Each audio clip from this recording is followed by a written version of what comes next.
بسم اللہ الرحمن الرحیم الحمد للہ رب العالمین والصلاة والسلام علی سید المرسلین والعاقبۃ للمتقین۔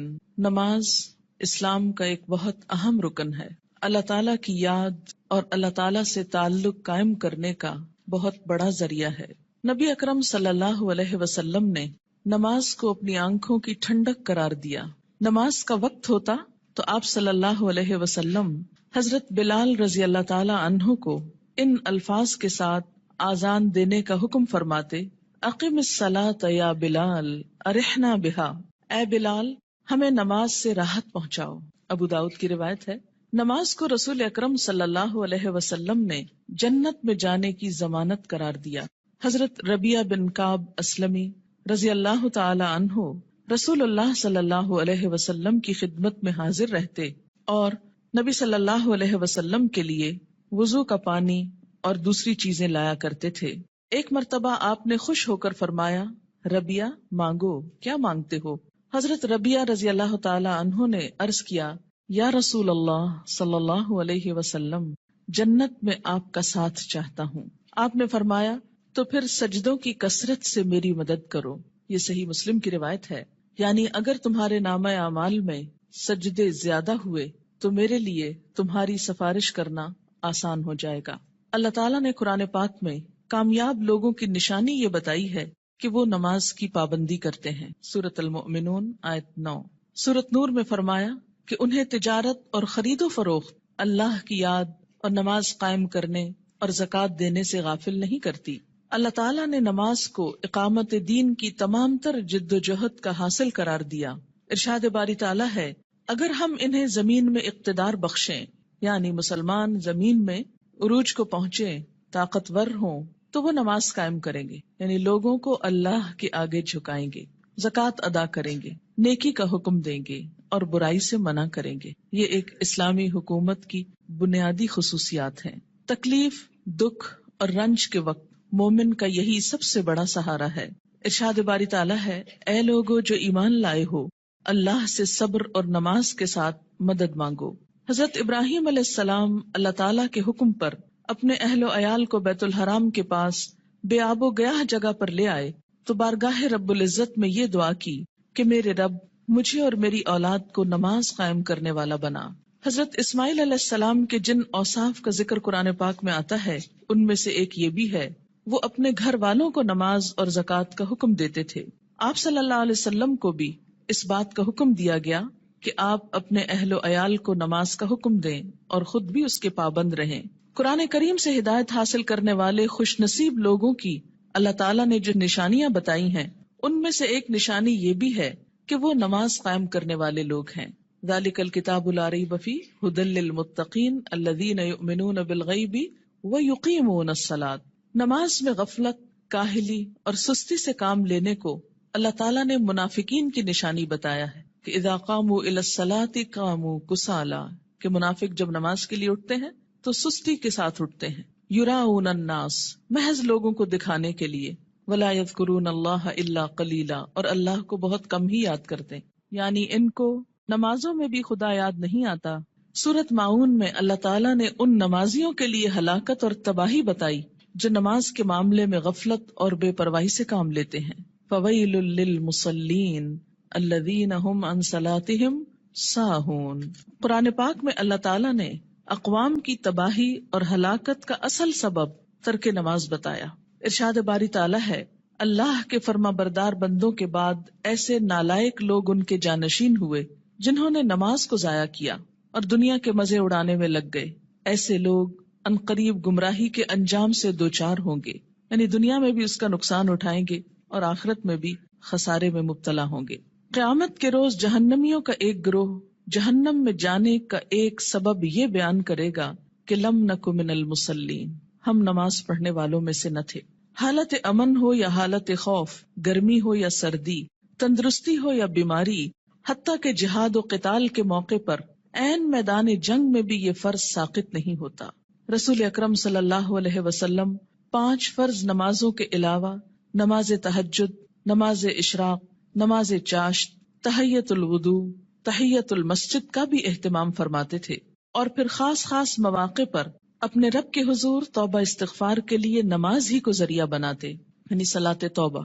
خسوف ہو یا کسوف یعنی سورج گرہن اور چاند گرہن تو مسجد تشریف لے جاتے، زلزلہ یا آندھی آتی تو مسجد تشریف لے جاتے، طوفان باد و باران ہوتا تو مسجد تشریف لے جاتے، فاقے کی نوبت آتی تو مسجد تشریف لے جاتے، کوئی پریشانی اور تکلیف ہوتی تو مسجد تشریف لے جاتے، سفر سے واپسی ہوتی تو پہلے مسجد تشریف لے جاتے پھر گھر پلٹتے، بارش نہ ہوتی تو بھی نماز ادا کرتے۔ گویا ہر غم، دکھ اور تکلیف کے موقع پر نماز۔ آج ہم میں سے بہت سے لوگ طرح طرح کے وظائف کرنے کے لیے گھنٹوں خود کو وقف کرتے ہیں، لیکن 2 رکعت نماز ان پر بہت بھاری ہوتی ہے۔ حیات طیبہ کے آخری دنوں میں بیماری کی حالت میں بھی نبی صلی اللہ علیہ وسلم کو جس چیز کی سب سے زیادہ فکر تھی وہ نماز تھی۔ وفات مبارک سے چند یوم قبل تیز بخار کی وجہ سے آپ پر غنودگی کی حالت طاری تھی۔ عشاء کے وقت آنکھ کھلی تو سب سے پہلے یہ سوال کیا، کیا لوگوں نے نماز پڑھ لی ہے؟ یعنی سب سے زیادہ جس بات کی فکر تھی وہ کیا؟ نماز۔ عرض کیا گیا نہیں، آپ ہی کا انتظار ہے۔ سرور عالم صلی اللہ علیہ وسلم نے پھر اٹھنا چاہا تو بے ہوش ہو گئے۔ جب آنکھ کھلی تو زبان مبارک سے پھر وہی الفاظ نکلے، کیا لوگوں نے نماز پڑھ لی ہے؟ عرض کیا گیا نہیں، آپ ہی کا انتظار ہے۔ تیسری مرتبہ اٹھنے کی کوشش میں پھر غشی طاری ہو گئی۔ افاقہ ہونے پر ارشاد فرمایا، ابو بکر نماز پڑھائیں۔ وفات مبارک سے چند لمحے پہلے آپ نے امت کو جو آخری وصیت فرمائی وہ یہ تھی، الصلاۃ الصلاۃ وما ملکت ایمانکم، یعنی مسلمانوں نماز نماز اور اپنے غلاموں کا ہمیشہ خیال رکھنا، یعنی ایک طرف حقوق اللہ اور دوسری طرف حقوق العباد، بندوں میں سے سب سے زیادہ محروم مخلوق غلام۔ نماز بذات خود جتنی اہم ہے، طریقہ نماز بھی اسی قدر اہم ہے۔ نماز کے بارے میں حکم صرف یہی نہیں کہ اسے ادا کرو، بلکہ حکم یہ بھی ہے کہ اس طرح ادا کرو جس طرح مجھے ادا کرتے دیکھتے رہے ہو۔ ایک حدیث مبارک میں کچھ یوں آتا ہے کہ قیامت کے روز حقوق اللہ میں سے سب سے پہلے نماز کا حساب لیا جائے گا۔ جس کی نماز درست طریقے سے پڑھی گئی ہوگی وہ کامیاب و کامران ہوگا، اور جس کی نماز بگاڑی گئی ہوگی وہ ناکام و نامراد ہوگا۔ اس سے کیا پتہ چلتا ہے کہ قیامت کے روز صرف یہی نہیں پوچھا جائے گا کہ نماز پڑھی یا نہیں، بلکہ یہ بھی دیکھا جائے گا کہ کس طریقے سے پڑھی، کیا اس میں ان تمام امور کا لحاظ رکھا گیا جن کی پابندی ضروری تھی، سنت کے مطابق تھی یا نہیں۔ اس سے یہ اندازہ لگانا مشکل نہیں کہ ادائیگی نماز کے ساتھ ادائیگی نماز کا طریقہ بھی بہت ضروری ہے۔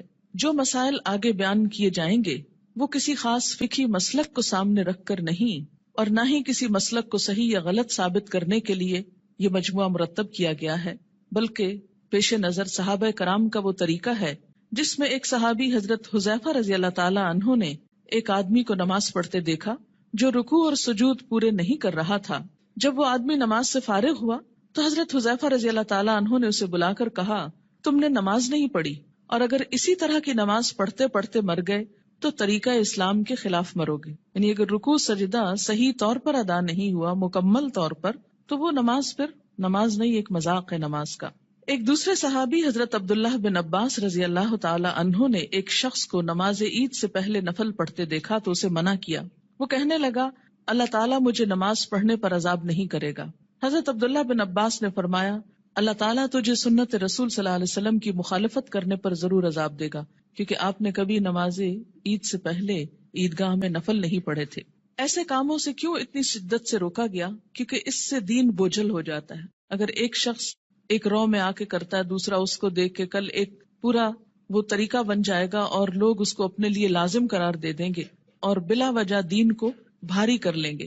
ایک اور صحابی حضرت عمارہ بن رویبہ رضی اللہ تعالی عنہ نے خطبہ جمعہ کے دوران حاکم وقت کو ممبر پر ہاتھ بلند کرتے دیکھا تو کہا، اللہ خراب کرے ان ہاتھوں کو، میں نے رسول اللہ صلی اللہ علیہ وسلم کو دیکھا ہے کہ اس سے زیادہ نہ کرتے تھے۔ یعنی جمعے کے خطبے کا بھی ایک خاص سٹائل ہونا چاہیے، اور اپنی انگشت شہادت سے اشارہ کیا کہ انگلی سے زیادہ آپ خطبے کے دوران ہاتھوں کو نہیں اٹھاتے تھے۔ آج آپ دیکھیے سنت کی جب مخالفت ہوتی ہے تو اس کا نتیجہ کیا نکلا ہے کہ لوگ دین سے ہی بھاگنا شروع ہو گئے، کیونکہ بتانے والوں کا انداز اور سٹائل اور بیٹھنا اور گفتگو کرنا یہ سب کچھ دین کے یا حق میں جاتا ہے یا خلاف جاتا ہے۔ سنت رسول صلی اللہ علیہ وسلم سے محبت کا یہی جذبہ ہم سب کا مذہب ہے، اور اسی جذبے کے تحت یہ احادیث پیش کی جا رہی ہیں۔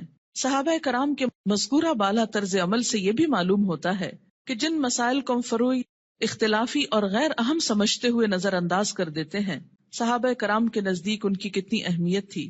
حقیقت یہ ہے کہ جو شخص رسول اللہ صلی اللہ علیہ وسلم کے اس فرمان مبارک سے آگاہ ہے، من رغب عن سنتی فلیس منی، یعنی جس شخص نے میری سنت اختیار کرنے سے گریز کیا وہ مجھ سے نہیں، وہ کسی بھی سنت کو معمولی اور غیر اہم سمجھ کر نظر انداز کرنے کی جسارت نہیں کر سکتا۔ ہمارے ہاں یہ ٹرینڈ بہت عام ہو گیا ہے کہ جو تو قرآن میں لکھا ہے یا جو فرض کے درجے میں ہے وہ تو ہم کر لیں، اور سنت وہ تو معمولی چیز ہے، کوئی فرض تھوڑی ہے۔ اور ہم نے دیکھا ہے سعودی عرب میں لوگ ایسا نہیں کرتے اور فلاں ملک کے لوگ ایسا نہیں کرتے۔ تو یاد رکھیے کہ ہمارے لیے نہ سعودی عرب کے لوگ کوئی مثال ہیں اور نہ کسی اور ملک کے، ہمارے لیے تو مثال 1400 سال پیچھے جاتی ہے نبی اکرم صلی اللہ علیہ وسلم کی ذات میں۔ سب سے پہلے نماز کے لیے نیت کا درست ہونا ضروری ہے، کیونکہ نیت کے بغیر اگر کوئی شخص وہ تمام ایکشنز کرے جو نماز کے ہوتے ہیں تو اس کی نماز نہ ہوگی۔ کسی بھی عمل کے اجر و ثواب کا دار و مدار نیت پر ہے۔ حضرت عمر بن خطاب رضی اللہ تعالی عنہ کہتے ہیں، میں نے رسول اللہ صلی اللہ علیہ وسلم کو فرماتے ہوئے سنا کہ اعمال کا دار و مدار نیت پر ہے، ہر شخص کو وہی ملے گا جس کی اس نے نیت کی، لہٰذا جس نے دنیا حاصل کرنے کی نیت سے ہجرت کی اسے دنیا ہی ملے گی، جس نے کسی عورت سے نکاح کرنے کی غرض سے ہجرت کی اسے عورت ہی ملے گی، بس مہاجر کی ہجرت کا صلہ وہی ہے جس کے لیے اس نے ہجرت کی۔ یعنی ہجرت جیسا بڑا نیکی کا کام بھی زیادہ فائدہ مند نہیں اگر اللہ کے لیے نہ ہو۔ فتنہ دجال سے بھی بڑا فتنہ دکھاوے کی نماز ہے، دکھاوے کی نماز۔ عن ابی سعید رضی اللہ عنہ قال خرج علینا رسول اللہ صلی اللہ علیہ وسلم ونحن نتذاکر المسیح الدجال فقال الا اخبرکم بما هو اخوف علیکم عندی من المسیح الدجال فقلنا بلى یا رسول اللہ صلی اللہ علیہ وسلم قال الشرک الخفی ان يقوم الرجل فيصلي فيزيد صلاته لما يرى من نظر رجل رواہ ابن ماجہ۔ حضرت ابو سعید رضی اللہ عنہ کہتے ہیں کہ ہم مسیح دجال کا ذکر کر رہے تھے، اتنے میں رسول اللہ صلی اللہ علیہ وسلم تشریف لائے اور فرمایا، کیا میں تمہیں دجال کے فتنے سے زیادہ خطرناک بات سے آگاہ نہ کروں؟ ہم نے عرض کیا، ضرور یا رسول اللہ صلی اللہ علیہ وسلم۔ آپ نے فرمایا، شرک خفی یعنی خفیہ شرک جس کو پروناؤنس نہ کیا جائے لیکن وہ دل میں چھپاؤ، یہ دجال سے بھی زیادہ خطرناک ہے، اور وہ یہ ہے کہ ایک آدمی نماز کے لیے کھڑا ہو اور نماز کو اس لیے لمبا کرے کہ کوئی آدمی اسے دیکھ رہا ہے، یعنی تنہائی میں نماز پڑھے تو چھوٹی سی پڑھ لے، کل ہو اللہ پڑھ کے ختم کر دے، اور اگر لوگوں کے بیچ میں پڑھ رہا ہے، لوگوں کے ساتھ پڑھ رہا ہے تو صرف اس لیے لمبی کر دے کہ لوگ دیکھیں گے تو پھر ان کے نزدیک میں بہت نیک کہلاؤں گا۔ اسے شرک بھی کہا گیا، یعنی شرک خفی، اور اسے دجال کے فتنے سے زیادہ بدترین چیز قرار دیا گیا۔ اور یہ بندوں کو بھی دھوکہ دینا ہے اور اللہ کو بھی۔ منافقین کی ایک صفت ہم نے قرآن پاک میں پڑھی تھی کہ یخادعون اللہ والذین آمنوا، یعنی اپنے ساتھ والوں کو دھوکہ دینے کی بات ہے نا، کہ وہ سمجھیں گے کہ میں اتنا اچھا نمازی ہوں جبکہ ہوں نہیں، تنہائی میں پڑھوں تو کچھ اور پڑھتا ہوں۔ وما یخدعون الا انفسهم، ایسے لوگ محض اپنے آپ ہی کو دھوکہ دیتے ہیں۔ تو جیسی ہم اکیلے میں پڑھتے ہیں ویسی اگر سب کے سامنے پڑھ لیں گے تو کوئی ہم کو نہیں مارے گا، ہو سکتا ہے کوئی نوٹس بھی نہ کر رہا ہو ہم کیا کر رہے ہیں، کسی کو اتنی فرصت کہاں کہ وہ سب اپنے کام چھوڑ کے صرف یہ دیکھے کہ اس کی نماز کتنی لمبی اور چھوٹی۔ یہ محض شیطان کا خیال ہوتا ہے جو ہمارے نیک عمل کو بھی برباد کر دیتا ہے۔ دکھاوے کی نماز شرک ہے۔ ان شداد ابن اوس رضی اللہ عنہ قال سمعت رسول اللہ صلی اللہ علیہ وسلم یقول من صلی یرائی فقد اشرک ومن صام یرائی فقد اشرک ومن تصدق یرائی فقد اشرک، رواہ احمد۔ حضرت شداد بن اوس رضی اللہ عنہ کہتے ہیں، میں نے رسول اللہ صلی اللہ علیہ وسلم کو فرماتے ہوئے سنا ہے، جس نے دکھاوے کی نماز پڑھی اس نے شرک کیا، جس نے دکھاوے کا روزہ رکھا اس نے شرک کیا، جس نے دکھاوے کا صدقہ کیا اس نے شرک کیا۔ اسے احمد نے روایت کیا ہے۔ نماز کی فرضیت۔ نماز اسلام کا دوسرا اہم رکن ہے۔ ان ابن عمر رضی اللہ عنہما قال قال رسول اللہ صلی اللہ علیہ وسلم بنی الاسلام علی خمس شہادت ان لا الہ الا اللہ وأن محمدًا رسول الله وإقام الصلاة وإيتاء الزكاة والحج وصوم رمضان رواہ البخاری۔ حضرت عبداللہ بن عمر رضی اللہ عنہ کہتے ہیں کہ رسول اللہ صلی اللہ علیہ وسلم نے فرمایا، اسلام کی بنیاد 5 چیزوں پر رکھی گئی ہے، اس بات کی شہادت، گواہی کہ اللہ کے سوا کوئی الہ نہیں اور محمد صلی اللہ علیہ وسلم اللہ کے رسول ہیں۔ نمبر 2، نماز قائم کرنا۔ نمبر 3، زکوٰۃ ادا کرنا۔ نمبر 4، حج کرنا۔ نمبر 5، رمضان کے روزے رکھنا۔ اسے بخاری نے روایت کیا ہے۔ ہجرت سے قبل 2 رکعت اور ہجرت کے بعد 4 رکعت نماز فرض ہوئی۔ یعنی نماز کی فرضیت کیسے ہوئی؟ مکہ میں کیسے تھی؟ ہجرت سے قبل 2 فرض اور بعد میں 4 ہو گئے اور فجر 2 ہی رہی۔ عن عائشہ رضی اللہ عنہا قالت فرض اللہ الصلاة حين فرضها ركعتين في الحضر والسفر فأقرت صلاة السفر وزید فی صلاة الحضر متفق علیہ۔ حضرت عائشہ رضی اللہ تعالی عنہا فرماتی ہیں، جب معراج کی رات اللہ تعالیٰ نے نماز فرض کی تو حضر و سفر، حضر کہتے ہیں حاضر ہونا، گھر میں رہنا، دونوں کے لیے 2 رکعت نماز فرض کی، بعد میں سفر کی نماز 2 رکعت برقرار رکھی گئی اور حضر کی نماز میں اضافہ کر دیا گیا۔ اسے بخاری اور مسلم نے روایت کیا ہے۔ نماز کی فضیلت، روزانہ باقاعدگی سے 5 نمازیں ادا کرنے سے تمام صغیرہ گناہ معاف ہو جاتے ہیں۔ ان ابی ہریرہ رضی اللہ عنہ قال قال رسول اللہ صلی اللہ علیہ وسلم ارأیتم لو ان نہرا بباب احدکم یغتسل فیہ کل یوم 5 ما تقول ذلك یبقی من درنہ قالوا لا يبقي من درنه شيئا قال فذلك مثل الصلوات الخمس يمحو الله بها الخطايا متفق علیہ۔ حضرت ابو ہریرہ رضی اللہ تعالی عنہ کہتے ہیں، رسول اللہ صلی اللہ علیہ وسلم نے فرمایا، تمہارا کیا خیال ہے اگر تم میں سے کسی کے دروازے پر نہر بہتی ہو اور وہ اس نہر میں ہر روز 5 مرتبہ نہائے تو کیا اس کے بدن پر کوئی میل کچیل باقی رہ جائے گا؟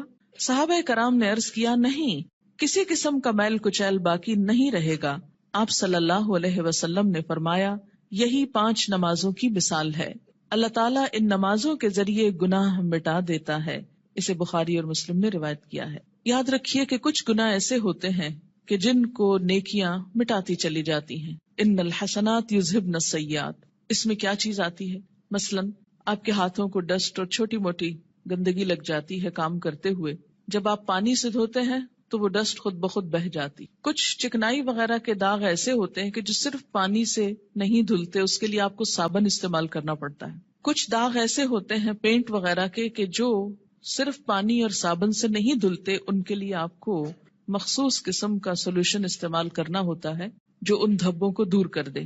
اسی طرح روحانی نجاستیں اور گناہ، ان کی بھی کچھ قسمیں ایسی ہیں کہ جو خود بخود نیکیوں سے مٹتی چلی جاتی ہیں، کچھ کے لیے عبادات کفارے کا ذریعہ بنتی ہیں، لیکن کچھ گناہ ایسے ہیں کہ جن کے داغ بہت سخت ہیں اور ان کے لیے خصوصی عمل، توبہ استغفار، ان گناہوں کا کفارہ اور مداوع ضروری ہوتا ہے۔ جب تک ان پہ مثلاً حد جاری نہ ہو جائے یا کفارہ نہ دے دیا جائے یا بطور خاص اس کی توبہ اور اصلاح نہ کر لی جائے تو وہ گناہ معاف نہیں ہوتے۔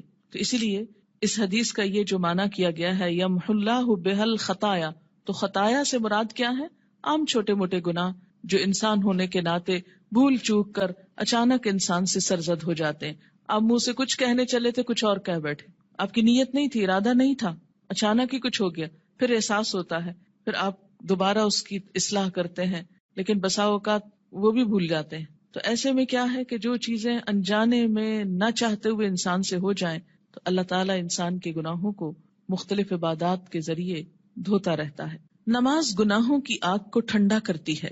ان انس بن مالک رضی اللہ عنہ قال قال رسول اللہ صلی اللہ علیہ وسلم ان للہ ملکا ینادی عند کل صلاة یا بنی آدم قوموا الی نیرانکم التی اوقدتموها فاطفئوها رواہ الطبرانی فی الاوسط۔ حضرت انس بن مالک رضی اللہ تعالی عنہ کہتے ہیں، رسول اللہ صلی اللہ علیہ وسلم نے فرمایا، ہر نماز کے وقت اللہ تعالیٰ کا مقرر کردہ فرشتہ پکارتا ہے، لوگو اٹھو اس آگ کو بجھانے کے لیے جسے تم نے اپنے گناہوں سے جلایا ہے، یعنی انسان کے گناہ انسان کے لیے جہنم کی آگ تیار کرتے ہیں، لیکن جب انسان نماز پڑھتا ہے آگ بجھ جاتی۔ پانچوں نمازیں باقاعدگی سے ادا کرنے والا قیامت کے دن صدیقین اور شہداء کے ساتھ ہوگا۔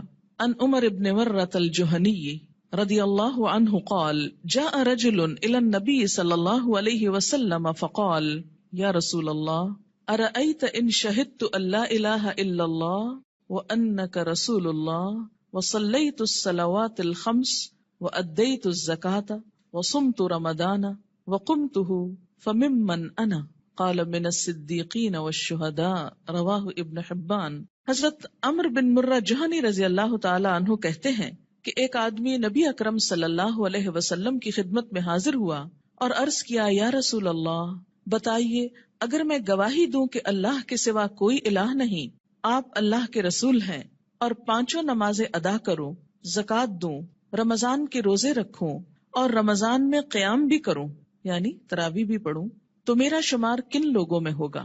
آپ صلی اللہ علیہ وسلم نے ارشاد فرمایا صدیقین اور شہداء میں۔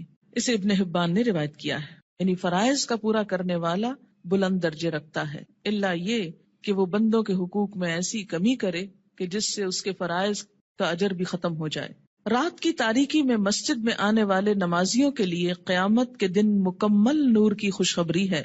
ان بریدہ رضی اللہ عنہ ان النبی صلی اللہ علیہ وسلم قال بشر المشائین فی الظلم الى المساجد بالنور التام یوم القیامہ رواہ ابو داود والترمذی۔ حضرت بریدہ رضی اللہ تعالی عنہ روایت کرتے ہیں کہ نبی اکرم صلی اللہ علیہ وسلم نے فرمایا اندھیرے میں مسجدوں کی طرف چل کر جانے والوں کو قیامت کے دن مکمل روشنی کی خوشخبری دے دو۔ یہ تو آپ سب جانتے ہیں نا کہ حشر کے میدان میں بہت اندھیرا ہوگا، لیکن کچھ لوگوں کے پاس نور ہوگا، کچھ کے پاس ہوگا پھر چھین لیا جائے گا منافقوں سے۔ اور یہ نور کون سا نور ہوگا؟ انسان کے اپنے اعمال کا، اور اس نور کو بڑھانے والی چیز نماز ہے، اور خصوصاً رات کے اندھیرے میں مسجد جانے والوں کے لیے خوشخبری ہے۔ عورتوں کے لیے گھر میں ہی یہ نماز پڑھنے کا اجر ہے، اور اگر وہ مسجد نہیں بھی جا پاتی تو انشاءاللہ پابندی سے نماز ادا کرنے کی صورت میں وہ اس اجر سے محروم نہیں رہیں گی۔ نور کی وہ دعا بھی سکھائی گئی نا کہ ربنا اتمم لنا نورنا، اللہ ہمارا نور ہم پہ مکمل کر دے، کہ حشر کے میدان میں یہ دعا مانگیں گے اہل ایمان اس پریشانی سے کہ کہیں ان کا نور ان سے چھین نہ لیا جائے۔ مسجد میں آنے والے نمازی اللہ کے ملاقاتی ہیں جن کی اللہ تعالیٰ عزت فرماتا ہے۔ وَأَن سلمان رضی اللہ عنہ ان النبی صلی اللہ علیہ وسلم قال من تودأ فی بیتہ فاحسن الوضوء ثم اتى المسجد فهو زائر اللہ وحق علی المزور ان یکرم الزائر رواہ الطبرانی۔ حضرت سلمان رضی اللہ تعالی عنہ سے روایت ہے کہ نبی اکرم صلی اللہ علیہ وسلم نے فرمایا جس نے اپنے گھر میں اچھی طرح وضو کیا اور پھر مسجد میں آیا وہ اللہ کا ملاقاتی ہے، اور میزبان کے لیے ضروری ہے کہ وہ اپنے ملاقاتی کی عزت کرے۔ قیامت کے دن ایسے لوگوں کو عزت کے ساتھ جنت میں رکھا جائے گا، عزت کا لباس پہنایا جائے گا اور عزت کا مقام دیا جائے گا۔ وَلَهُمْ أَجْرٌ کریم کی جو بات آتی ہے، کریم عزت والا۔ نماز کی اہمیت۔ بے نماز کا انجام قارون، فرعون، حامان اور ابی ابن خلف کے ساتھ ہوگا۔ ان عبداللہ ابن عمرو ابن العاص رضی اللہ عنہما ان النبی صلی اللہ علیہ وسلم انہ ذکر الصلاة یوما فقال من حافظ علیہا كانت له نورا وبرهانا ونجاة يوم القيامة ومن لم يحافظ عليها لم يكن له نورا ولا برهانا ولا نجاة وكان يوم القيامة مع قارون وهامان وفرعون وأبي بن خلف رواہ ابن حبان۔ حضرت عبداللہ بن عمرو بن العاص رضی اللہ تعالی عنہ کہتے ہیں کہ نبی اکرم صلی اللہ علیہ وسلم نے ایک دن نماز کا ذکر کرتے ہوئے فرمایا جس شخص نے نماز کی حفاظت کی اس کے لیے نماز قیامت کے روز نور، برہان اور نجات کا سبب ہوگی، اور جس نے نماز کی حفاظت نہ کی اس کے لیے نہ نور ہوگا، نہ برہان، نہ نجات۔ نیز قیامت کے روز اس کا انجام قارون، فرعون، حامان اور ابی ابن خلف کے ساتھ ہوگا۔ اسے ابن حبان نے روایت کیا ہے۔ یہاں پر نماز کی حفاظت کا ذکر ہے، پابندی وقت بھی مراد ہے، رکوع اور سجود وغیرہ کی حفاظت بھی، اپنے دل اور خیالات کی حفاظت بھی، طہارت کی حفاظت بھی، تو ایسی نماز پڑھنے والے کی اللہ تعالیٰ بھی حفاظت فرمائیں گے، اور قیامت کے دن اس کے لیے یہ نماز سراسر فائدے کا سبب ہوگی۔ اور اگر نہیں تو ایسا شخص فرعون، قارون، جو مال کی محبت میں گرفتار تھا، کیونکہ عموماً انسان نمازوں کی پرواہ کیوں نہیں کرتا؟ مال کی محبت میں گرفتار ہو کر۔ فرعون حکومت اور جاہ و مال کی وجہ سے، تکبر کی وجہ سے، حامان جو اس کا مشیر تھا، جو فرعون کی خوشنودی حاصل کرنے کے لیے اسی کے دین پر تھا اور اسی کا مددگار اور وزیر تھا۔ آج بھی دنیا میں بہت سے ایسے لوگ ہیں جو اپنے بڑوں کی خوشنودی حاصل کرنے کے لیے اپنے کسی باس کی یا کسی بڑے کی اس کا کام کرتے کرتے یا اس کی خوشامد کرتے کرتے اللہ تعالیٰ کا یہ حق بھول جاتے ہیں۔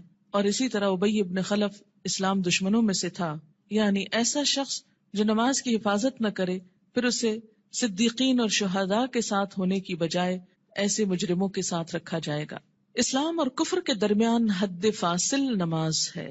عن جابر رضی اللہ عنہ قال قال رسول اللہ صلی اللہ علیہ وسلم بین الرجل و بین الشرک والکفر ترک الصلاۃ، رواہ مسلم۔ حضرت جابر رضی اللہ عنہ سے روایت ہے کہ رسول اللہ صلی اللہ علیہ وسلم نے فرمایا، آدمی اور شرک یا کفر کے درمیان حد فاصل ترک نماز ہے، یعنی نماز کا پڑھنا یا چھوڑنا اس کو ایک طرف یا دوسری طرف لے آتا ہے۔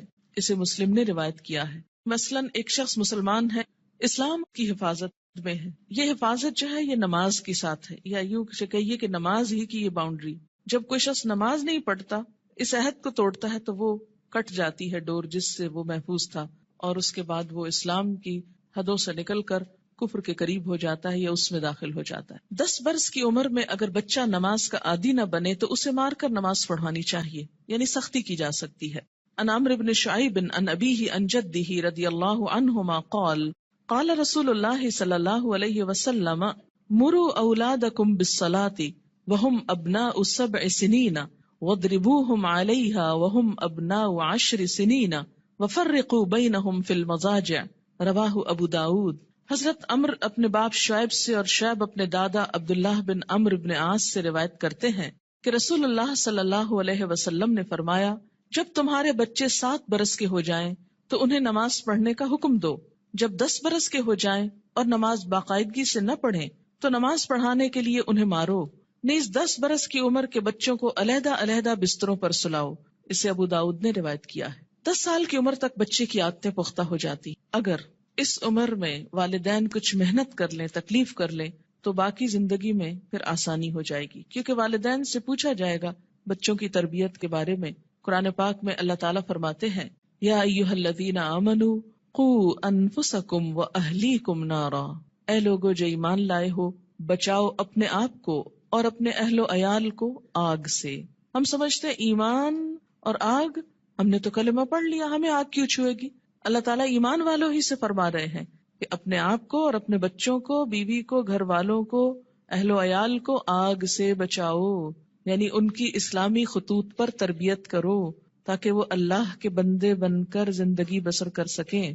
اگر کوئی شخص اس سلسلے میں کوتاہی کرتا ہے تو اس سے پوچھ ہوگی۔ بہرحال یہاں 7 برس کی عمر سے نماز کی ابتدا کا حکم ہے، اس سے پہلے بچوں کو تکلیف نہیں دینی چاہیے۔ اگر خود شوق سے کچھ کرتے ہیں، مثلاً ماں نماز پڑھی، ساتھ آ کے سجدے کرتے ہیں، بیٹھ جاتے ہیں، تو ٹھیک ہے، لیکن 7 سال سے پہلے انہیں تکلیف نہیں دینی چاہیے۔ اس میں ضرور کوئی حکمت ہوگی کہ 7 سال ہی، کیونکہ اس وقت تک بچہ اپنے کام بہت سے خود کرنے کا عادی ہو جاتا ہے، اہل ہو جاتا ہے۔ 7 سال کے کم عمر بچے کو مثلاً 6 سال میں آپ کو ہاتھ بھی دھلانے ہیں، آپ کو منہ بھی دھلانا ہے، تو ماؤں کے لیے ایک بہت تکلیف ہو جاتی۔ لیکن عام طور پر 7 سال کا بچہ اپنے یہ کام خود کو واش کر سکتا ہے، خود کو صاف کر سکتا ہے، نہا سکتا ہے، وضو کر سکتا ہے، تو 7 سال کی عمر میں ابتدا کی جائے اور 3 سال تک نرمی سے اسے نماز کا عادی بنایا جائے۔ جب 10 سال کا ہو جائے تو پابندی شروع کرا دی جائے، اور اب اگر پابندی نہ کرے تو سختی کی جائے۔ لیکن انشاءاللہ جو 7 سال سے ابتدا کرا دے گا اس کو 10 سال میں سختی کی ضرورت نہیں رہے گی، اور اس میں آپ پھر تدریج سے کام لے سکتے ہیں۔ مثلا میں نے اپنے بچوں کے ساتھ یہ کیا کہ ان کو جو 7ویں سال کی جو برتھ ڈے آپ سیلیبریٹ کرتے ہیں تو کیک کھلانے کی بجائے بٹھا کے یہ بتایا کہ نماز کتنی امپورٹنٹ ہے، اور آج سے تم 7 سال کے ہو گئے ہو اور ہم سب مل کر مغرب کی نماز پڑھیں گے. میں نے یہ نہیں کہا کہ تم پڑھو، بلکہ ہم پڑھیں گے. اور ساتھ کھڑے ہو کر وضو کروایا، ساتھ کھڑے ہو کر نماز پڑھائی. اس سے بچے کو کچھ بھی مشکل نہیں ہوئی. نماز سے پہلے وضو ایک مشکل کام ہوتا ہے، جو وہ مرحلہ پار کر جائے اس کے لیے اگلا مرحلہ آسان ہو جاتا ہے. تو مائیں اگر وضو کرتے وقت تھوڑا سا وقت 5-7 منٹ لگائیں اور ساتھ وضو کرائیں، اس سے وضو کی بھی اصلاح ہوگی انشاءاللہ، کہ دیکھا جائے گا کہ وہ اپنے کپڑے تو نہیں بھگو رہے یا باتھ روم تو نہیں بھگو رہے. کیونکہ بہت دفعہ دیکھنے میں آتا ہے اب تک کہ بچے تو کیا، بڑے بڑے میچور لوگ جب کسی واش روم سے نکلتے ہیں تو سارا واش روم یوں لگتا ہے جیسے کوئی نہا کے نکلا ہو یہاں سے. کبھی سمجھ نہیں آئی کہ اس قدر پانی گرانے کی، کہ جو سنک سے باہر زمین پر بھی پورا پھیل جائے اور کپڑے بھی اور سب کچھ گندا کرے، اس کی آخر کیا وجہ ہے اور اس کی ضرورت کیا ہے؟ جب ہم وضو کرتے ہیں تو نہاتے تو نہیں ہیں، لیکن منظر باتھ روم میں نہانے کا ہی نظر آتا ہے. خیر، اب دیکھیں کہ بچوں کو جب وضو کرائیں تو اس وقت بھی انہیں بتائیں کہ پانی بہت نہیں استعمال کرنا اور کس طریقے سے وہ کریں گے. انشاءاللہ اس کا طریقہ آگے پورا آئے گا، آپ اپنا سب چیک کر لیجئے، بچوں کا بھی کر لیجئے. پھر اس کے بعد یہ کہ ساتھ کھڑا کر کے نماز پڑھیں، کیونکہ تنہا نماز پڑھنے میں کوتاہی ہوتی ہے، مشکل لگتی ہے. جب ساتھ ماں ہوتی ہے تو بچے کو بہت ڈھارس ہوتی اور آسانی سے نماز پڑھ لیتا ہے. 1 آدھ مہینہ آپ صرف ایک ہی نماز پڑھائیں، پھر اس کے بعد عصر کی ساتھ شروع کر لیں، پھر ظہر کی کر لیں. ظہر میں اگر صرف فرض بھی پڑھ لیں تو کافی ہے. پھر اسی طرح عشاء پر لے آئیں، پھر فجر پر. 10 سال کی عمر تک اگر وہ اپنی مرضی سے فجر اٹھ کے پڑھ لیتے ہیں تو کوئی بات نہیں، لیکن 10 سال کے بعد پھر فجر سورج نکلنے سے پہلے، اور پھر آہستہ آہستہ سنت کی رغبت بھی. فجر کی تو سنت خیر پڑھی ہی جائے گی، لیکن باقی نمازوں میں آہستہ آہستہ رغبت، حتیٰ کہ جب بالغ ہوں، 12 سال 13 14 مختلف بچوں کی مختلف بلوغت کی عمر ہوتی ہے، تو اس وقت پھر ان کو دین کی ایسی باتیں ساتھ پڑھائیں کہ جس سے ان کے دل میں سنت پڑھنے کی، نفل پڑھنے کی محبت پیدا ہو جائے اور وہ نماز سے بھاگے نہیں بلکہ نماز سے محبت کرے، ایسی ہی جیسے اللہ کے رسول صلی اللہ علیہ وسلم فرماتے تھے، اٹھو بلال، نماز قائم کرو اور ہمیں راحت پہنچاؤ. کہ نماز ایک خوشی کی خبر بن جائے، نہ کہ ایک پریشانی کی. اور اس میں تھوڑی سی محنت کی ضرورت ہے. اگر کوئی بچہ محنت کے باوجود، کوشش کے باوجود نہ پڑھنے کی طرف آئے تو پھر خصوصی طور پر دعا مانگے. نفل حاجت کے پڑھ کر خصوصی دعا بچے کے لیے مانگے کہ اللہ تعالیٰ اس کے لیے یہ کام آسان کر دے اور اس کے دل میں یہ محبت پیدا کر دے. آپ دیکھیں کہ اگر آپ بچوں کو نماز کا عادی کر دیں گے تو آپ کو کتنا فائدہ ہے کہ ہر نماز میں جب وہ پڑھیں گے ربنا اغفر لی ولوالدی، یعنی ہر نماز کے اندر وہ آپ کے لیے دعائیں کریں گے.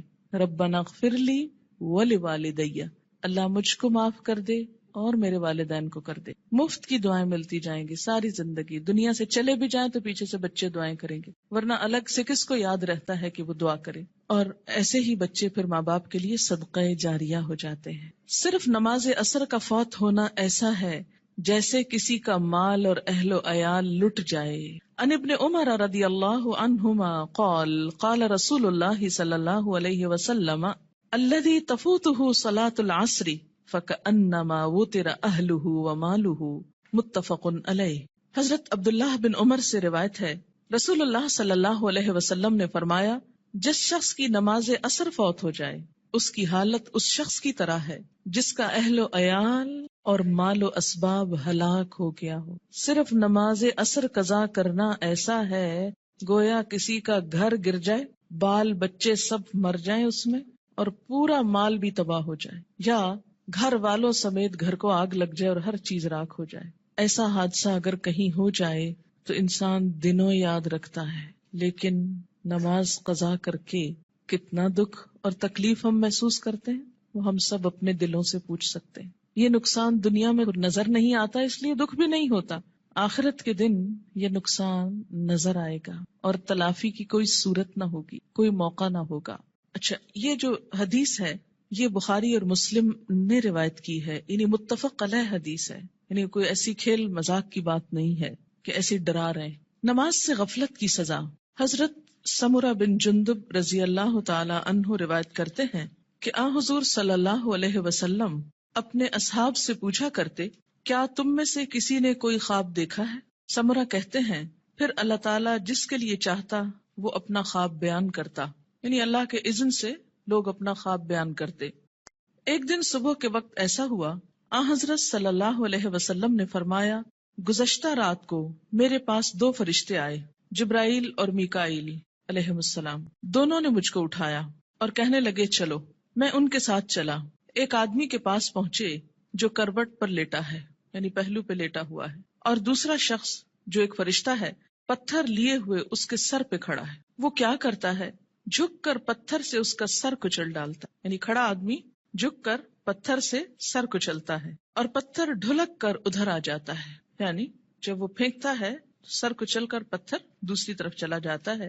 وہ شخص پتھر کو سنبھالنے کے لیے جاتا ہے، دوسری طرف جا کے پتھر اٹھاتا ہے، اور جب پتھر لے کر آتا ہے تو اس لیٹے ہوئے شخص کا سر جڑ کر جیسے پہلے تھا ویسے ہی ہو چکا ہوتا ہے. پھر وہ پتھر مار کر اس کا سر کچلتا ہے. ایسا ہی پھر برابر ہوتا رہتا ہے کہ مارا جاتا ہے، سر کچلا جاتا ہے، جب تک پتھر کو دوبارہ اٹھایا جاتا ہے سر پھر درست ہو جاتا ہے، پھر مارا جاتا ہے. یہ بار بار سر کا درست ہونا اور بار بار مارا جانا یہ دراصل عذاب کی شدت کی طرف اشارہ ہے. میں نے کہا کس نے؟ نبی صلی اللہ علیہ وسلم نے ان فرشتوں سے پوچھا سبحان اللہ، یہ دونوں کون ہیں؟ انہوں نے کہا چلو، یعنی ابھی نہیں پوچھو. ہم پھر چل پڑے اور ایک شخص پر پہنچے جو سیدھا لیٹا ہوا ہے، چت لیٹا ہوا ہے، اور اس کے پاس ایک اور شخص لوہے کی سنی لیے ہوئے کھڑا ہے، یعنی لوہے کا ایک ہیمر سا. وہ کیا کرتا ہے؟ اس کے منہ کے ایک طرف جا کر اس کا گلپھڑا گدی تک پھاڑ ڈالتا ہے، یعنی منہ کے اندر سے، اور نتنے اور آنکھ کو بھی اسی طرح گدی تک چیر دیتا ہے، نتنے کو بھی، آنکھ کو بھی، منہ کو بھی. پھر منہ کی دوسری طرف جا کر بھی ایسا ہی کرتا ہے، اور جب ایک طرف کا چیرتا ہے تو دوسری طرف جا کر بھی ایسا ہی کرتا ہے، اور جب ایک طرف چیر چکا ہوتا ہے تو دوسری طرف بالکل درست ہو چکی، نہیں پہلے ایک طرف پھر دوسری طرف، اتنے میں پہلا درست ہو چکا ہوتا ہے، اور پھر وہ اسی طرح اس کو چیرتا ہے، پھر وہ درست ہو جاتا ہے. ایسا ہی برابر ہو رہا ہے. میں نے اپنے ساتھ والے فرشتوں سے پوچھا سبحان اللہ، یہ دونوں کون ہیں؟ انہوں نے کہا چلو چلو، یعنی ابھی آگے چلتے ہیں، ابھی نہ پوچھو. خیر پھر ہم تینوں چلے. ایک گڑھے پر پہنچے جو تندور کی طرح تھا. سمرہ بن جندب رضی اللہ تعالی عنہ کہتے ہیں میں سمجھتا ہوں کہ حضور صلی اللہ علیہ وسلم نے یہ بھی فرمایا اس تندور میں غل اور شور ہو رہا تھا.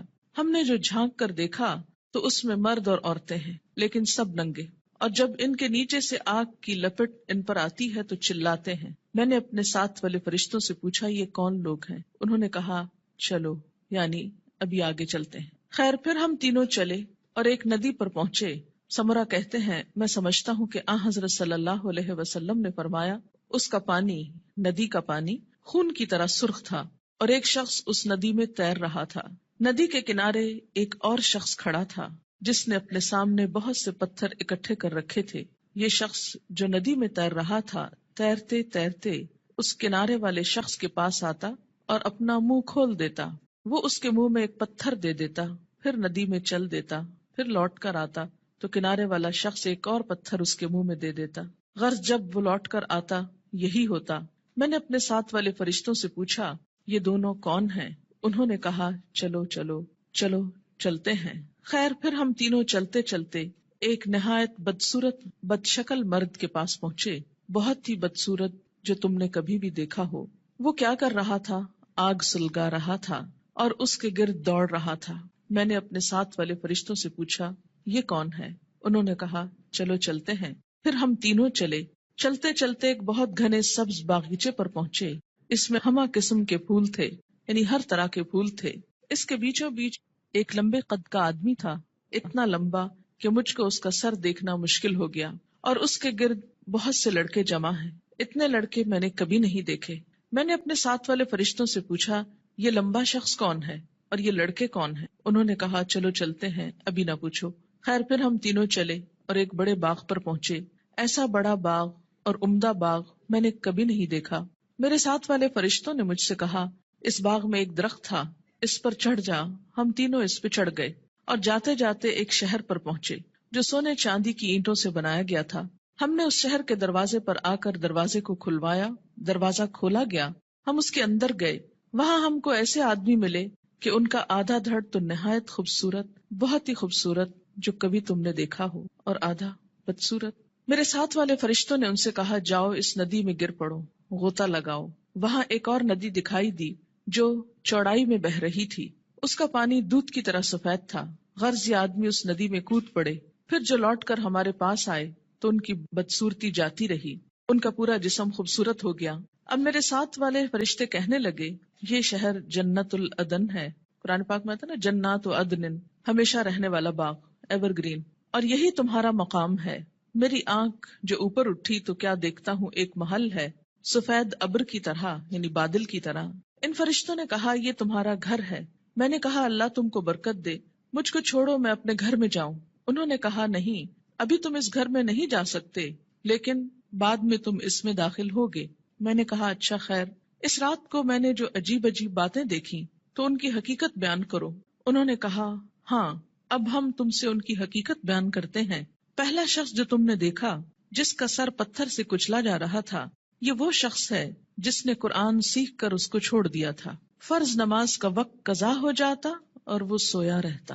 یعنی ایک ہی شخص کے دو عیب تھے، نمبر ایک قرآن سیکھ کر اس کو چھوڑ دیا، یعنی پھر ویسا ہی ہو گیا جیسے اس نے کبھی اس کو پڑھا ہی نہ تھا، اور دوسرا قصور فرض نماز کا وقت قضا ہو جاتا اور وہ سویا رہتا، جیسے فجر کے وقت نہ اٹھنا خاص طور پر۔ وہ شخص جس کے گل پھڑے اور نتنے اور آنکھیں گدی تک چیر رہے تھے، وہ دنیا میں کیا کرتا تھا؟ صبح کو گھر سے نکلتے ہی ایک جھوٹی خبر تراشتا، لوگوں سے کہتا، یعنی پھر بیان کرتا، وہ خبر سارے جہان میں پھیل جاتی۔ یعنی مشغلے کے طور پر کیا اس نے کام اپنا رکھا تھا؟ جھوٹی خبر گھڑنا اور اس کو پھیلا دینا، اور وہ سارے جہان میں پھیل جاتی۔ اور ننگے مرد اور عورت جو تم نے تندور میں دیکھے، وہ زنا کرنے والے اور زنا کرنے والیاں ہیں، یعنی وہ مرد اور عورت جن کے ایکسٹرا میرٹل ریلیشنز تھے دنیا میں۔ اور وہ شخص جو ندی میں تیر رہا تھا، اس کے منہ میں پتھر دیے جاتے تھے، یہ سود خور ہے۔ اور وہ بدصورت شخص جو آگ سلگا رہا تھا اور اس کے گرد دوڑ رہا تھا، وہ دوزخ کا داروغہ ہے۔ اس کا نام کیا ہے؟ قرآن پاک میں کیا آتا ہے؟ مالک نامی۔ لمبا شخص جو باغیچے میں ملا تھا، وہ ابراہیم علیہ السلام پیغمبر ہیں۔ ان کے گرد وہ لوگ ہیں جو اسلام کی فطرت پر مرے، یعنی توحید پر۔ سمرہ کہتے ہیں بعض مسلمانوں نے آپ صلی اللہ علیہ وسلم سے عرض کیا، یا رسول اللہ صلی اللہ علیہ وسلم، اور مشرکوں کے بچے جو نابالغ مرتے ہیں وہ بھی ان میں داخل ہیں؟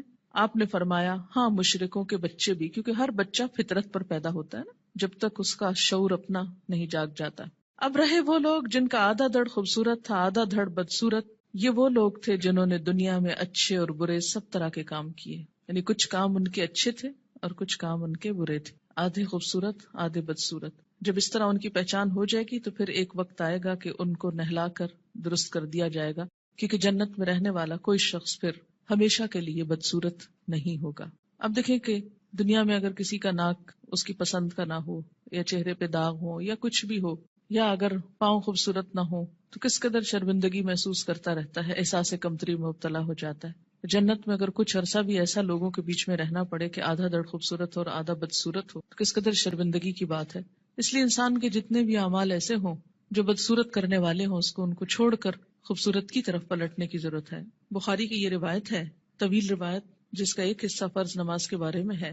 یاد رکھیے، انبیاء علیہ السلام کی خواب وحی کا ایک ذریعہ ہوتا ہے، اور یہ خواب آپ صحابہ کے بیچ میں بیان کر رہے ہیں اور سکھانے کا ایک طریقہ ہے۔